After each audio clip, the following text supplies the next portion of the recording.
आजकल बच्चों और बड़ों में आँखों का मसला बहुत ज़्यादा कॉमन हो गया है, जिसके अंदर आँखों की सूजन, आँखों के अंदर ख़ारिश होना, आँखों का रेड या पिंक कलर का हो जाना, ये बहुत ज़्यादा कॉमन हो गया है, जिसकी वजह से ओपीडी में अक्सर ये पेशेंट्स देखे जा रहे हैं। इसको आम ज़ुबान में आशोब चश्म या वायरल कंजक्टिवाइटिस कहते हैं। मेरा नाम डॉक्टर ज़ीशान है और मैं चाइल्ड स्पेशलिस्ट हूँ। आइए इसके बारे में आज तफसील से बात करते हैं। ये जो आशोब चश्म या वायरल कंजक्टिवाइटिस है, ये एक वायरस एडिनो वायरस होता है। इसकी वजह से ये आँखों का इन्फेक्शन होता है, जिसमें जो अलामात मैं आपको बता चुका हूँ, ये सारी अलामात पाई जाती हैं। बाज़ बच्चों के अंदर, बड़ों के अंदर ये कम होती हैं, बाज़ के अंदर ये ज़्यादा शिद्दत के साथ हो सकती हैं। अब इम्पॉर्टेंट सवाल ये है कि ये अब इस मौसम में या इस टाइम ये क्यों इतनी तेज़ी के साथ फैल रहा है। इसकी बेसिकली दो वजूहात हैं। पहली वजह यह है कि ये जो ह्यूमिडिटी वाला, नमी वाला मौसम होता है, इसमें वायरस तेज़ी के साथ स्प्रेड करते हैं। और दूसरी वजह यह कि अक्सर जो वायरस होते हैं, ये टाइम के साथ साथ इनकी म्यूटेशन होती है, इनके अंदर चेंजेस आती हैं, जिसकी वजह से ये जो इनकी स्प्रेड करने की कैपेसिटी होती है, ये ज़्यादा हो जाती है।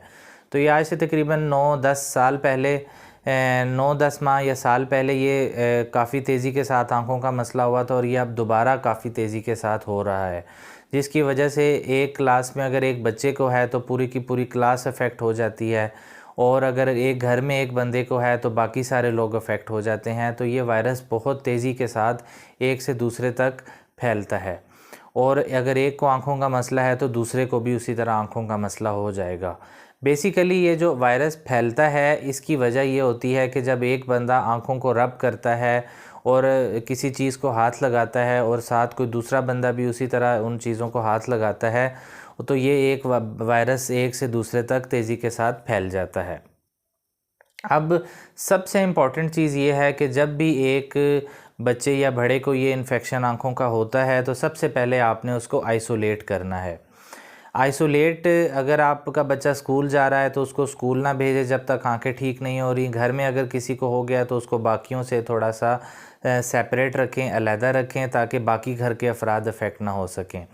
बाकी ये जो वायरस होता है, ये 5 से 7 दिन के अंदर इसके जो सिम्टम्स हैं ये ठीक हो जाते हैं, और इसके लिए कोई एक्स्ट्रा चीज़ करने की ज़रूरत नहीं होती।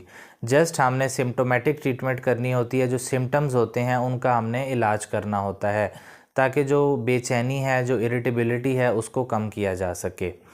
इसमें सबसे इम्पॉर्टेंट चीज़ जो आपको मैं बताना चाहता हूँ कि आपने इसके अंदर स्टीरॉइड्स की आँखों के कतरे इस्तेमाल नहीं करने। अक्सर औक़ात ये मैंने देखा है कि जिन को आँखों का मसला है वो फार्मेसी पे या दुकान पे जाते हैं, वो कहते हैं कि आँखों के कतरे दे दें, और वो जो कतरे देते हैं मोस्टली जो ड्रॉप्स हैं वो कॉम्बिनेशन के अंदर आते हैं, जिनके अंदर एंटीबायोटिक्स ड्रॉप्स भी हैं और स्टीरॉइड्स के ड्रॉप्स भी होते हैं। तो आपने ये वाले डॉक्टर के मशवरे के बगैर स्टीरॉइड्स के कतरे इस्तेमाल नहीं करने। वक्ती तौर पे तो इनका फ़ायदा हो सकता है, लेकिन लॉन्ग टर्म में इनके साइड इफ़ेक्ट ज़्यादा होते हैं। तो अगर आपने इस्तेमाल करने हैं तो आप एंटीबायोटिक्स आँखों के कतरे इस्तेमाल कर सकते हैं, ताकि आँखों के इन्फेक्शन को प्रिवेंट किया जा सके।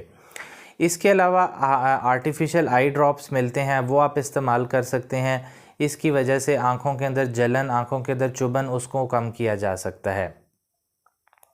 आइस पैक के कंप्रेशंस किए जा सकते हैं, इसकी वजह से भी काफ़ी सिम्टोमेटिक रिलीफ मिलता है, सूदिंग इफ़ेक्ट आपको हासिल हो सकता है।